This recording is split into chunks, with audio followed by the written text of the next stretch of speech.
Um, I think it's something that we worked on set, and it came naturally more as we spent more time together.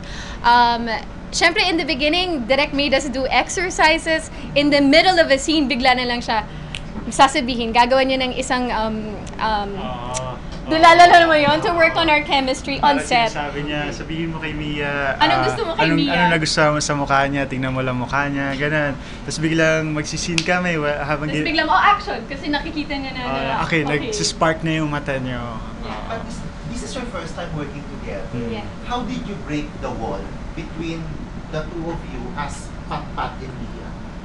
Break the wall? Yeah. I mean, it's a slow burn in the story. Given actually si Mia yung mas forward, just like the original. She becomes obsessed with making Patrick hers. That's why she has the line, I want him to be mine, diba? Kaya, with Mia, there was no wall that needed to be broken because from the get-go, alam niya na kung ano yung gusto niya. At yun ay si Patrick.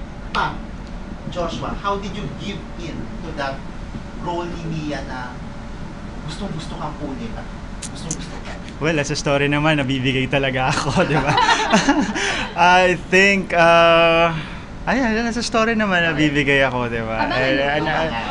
Ako lang, amazed lang ako sa pinakita namin dalawa ni Anne na parang kasi kami yung nape-pressure dun sa mga eksena, of course, di ba? Kasi kami yung gagawa. Pero natuwa ako sa tulong ni Direk na ang bilis namin natatapos yung mga kilig scene nang hindi natin pinipilit.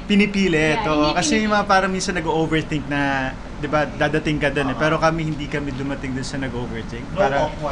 Parang dumaan lang talaga siya.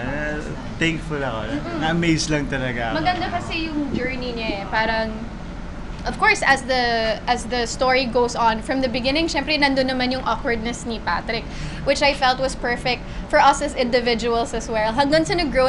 Kasi grabe naglo-lock in kami. So, we spend so much time together.